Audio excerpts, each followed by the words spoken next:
మనం corona virus గురించి విన్నాం, చూసాం, అలాగే అనుభవించాం కూడా. కానీ ఇప్పుడు మళ్ళీ న్యూస్ లో కనిపిస్తున్న ఒక డేంజరస్ వైరస్, దాని పేరే నిప్పా వైరస్. ఈ వైరస్ ఎంత పవర్ఫుల్, మనకి ఎలా స్ప్రెడ్ అవుతుంది, అండ్ అలాగే మనం సేఫ్ గా ఎలా ఉండాలి, ఏం చేయాలి, ఈ వీడియోలో నిప్పా వైరస్ గురించి కంప్లీట్ గా ఎక్స్ప్లెయిన్ చేస్తాను.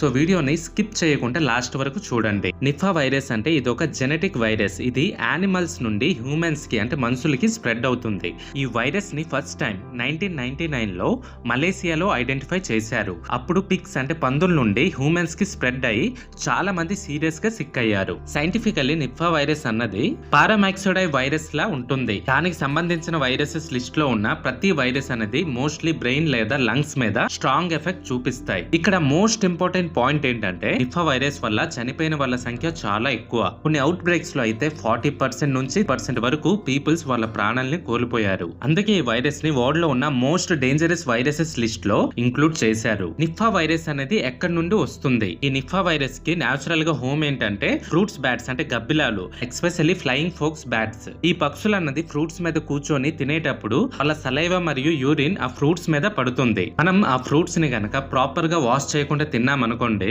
ఈ వైరస్ మన బాడీలోకి ఎంటర్ అవుతుంది. కొన్ని దేశాల్లో జనాలు డేట్ ప్లామ్ సాప్ డ్రింక్ చేస్తారు, అయితే కొన్ని పక్షులు దాన్ని కంటమినేట్ చేస్తారు. ఇక్కడ నుంచి మనుషులకి స్ప్రెడ్ అవడానికి ఎక్కువ అవకాశాలు ఉంటాయి. సో దీనికి మెయిన్ రూట్ ఎలా ఉంటుందంటే bats, contaminated fruits, juice and humans. ఇంకో ఇంపార్టెంట్ రూట్ ఏంటంటే హ్యూమన్ టు హ్యూమన్ ట్రాన్స్మిషన్. అంటే ఇన్ఫెక్టెడ్ పర్సన్స్ ని క్లోజ్ గా కాంటాక్ట్ అయితే బాడీ ఫ్లూయిడ్స్ ద్వారా కూడా ఒక పర్సన్ నుంచి ఇంకో పర్సన్ కి అది స్ప్రెడ్ అవుతుంది. నిప్పా వైరస్ సిమ్టమ్స్ స్టార్టింగ్ లో నార్మల్ ఫీవర్ లా ఉంటాయి, అందుకే చాలా మంది లైట్ గా తీసుకుంటారు. దీని ఎర్లీ సిమ్టమ్స్ ఎలా ఉంటుందంటే high fever, headache, vomiting, body pains, అలాగే సోర్ థ్రోట్ అనేది ఉంటుంది. సీరియస్ సిమ్టమ్స్ కనుక చూసుకుంటే డైజినెస్, బ్రీతింగ్ ప్రాబ్లం, కన్ఫ్యూజన్, చలి మరియు బ్రెయిన్ స్వెల్లింగ్ లాంటిది ఉంటాయి. కొన్ని వర్స్ట్ కేసులో అయితే పర్సన్ కోమాలోకి కూడా వెళ్ళొచ్చు. యూజువల్లీ దీని సిమ్టమ్స్ అయితే 4 to 14 డేస్ లో స్టార్ట్ అవుతుంది. కానీ కొన్ని రేర్ కేసెస్ లో 30 to 45 డేస్ తర్వాత కూడా రిపేర్ అయ్యాయని డాక్టర్స్ చెబుతున్నారు.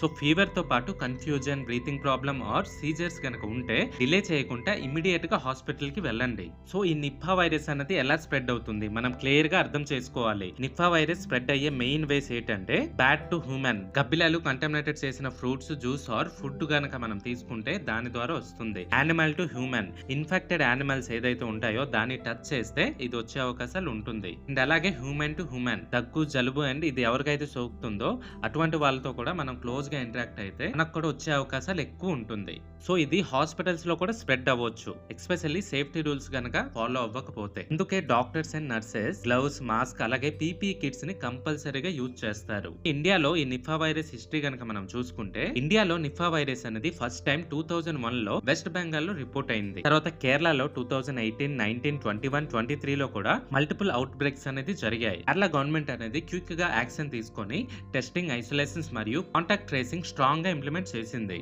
సో ఇన్సిడెంట్స్ నుంచి మనం ఏం నేర్చుకోవాలి? Early detection and public awareness చాలా ఇంపార్టెంట్. ఈ వైరస్ కి ట్రీట్మెంట్ ఉందా? ప్రెజెంట్ టైమ్ లో నిప్పా వైరస్ కి స్పెసిఫిక్ మెడిసిన్ లేదు, అలాగే వ్యాక్సిన్ కూడా లేదు. డాక్టర్స్ ముఖ్యంగా సపోర్టివ్ ట్రీట్మెంట్ మాత్రమే ఇస్తారు. Fever control medicines, oxygen support, IV fluids, brain swelling ని కంట్రోల్ చేయడానికి మెడిసిన్స్. సైంటిస్టులు అయితే వ్యాక్సిన్ డెవలప్మెంట్ మీద రీసెర్చ్ అనేది చేస్తున్నారు, కానీ పబ్లిక్ యూజ్ కి అవైలబుల్ అవడానికి ఇంకా చాలా టైం పడుతుంది. అందుకే బెస్ట్ సొల్యూషన్ ఏంటంటే prevention is always better than cure. మనం సేఫ్ గా ఉండాలంటే ఈ సింపుల్ రూల్స్ అనేది ఫాలో అవ్వాలి. ఫ్రూట్స్ ని ఆల్వేస్ క్లీన్ వాటర్ తో వాష్ చేసి మాత్రమే తినాలి. పక్షులు ఉన్న ఏరియాస్ లో ఓపెన్ జ్యూసెస్ డ్రింక్ చేయకండి. ఎవరైతే సిక్ గా ఉంటారో వాళ్ళతో ఎక్కువగా ఇంటరాక్ట్ అవ్వకండి. క్రౌడ్ ఉన్న ప్లేస్ లో మాస్క్ తప్పనిసరిగా వేసుకోండి. హ్యాండ్స్ అనేది ఫ్రీక్వెంట్ గా వాష్ చేస్తూ ఉండండి. యానిమల్స్ అనేవి సిక్ గా కనిపిస్తే వెటర్నరీ డిపార్ట్మెంట్ కి ఇన్ఫార్మ్ చేయండి.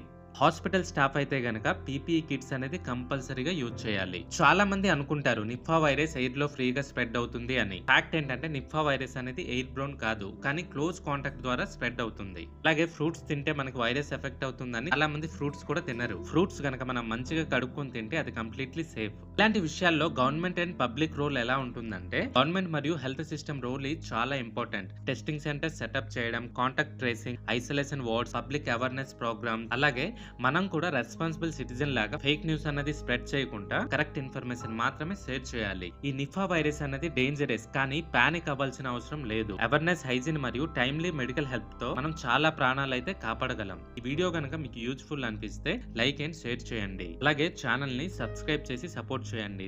Thanks for watching. జై హింద్.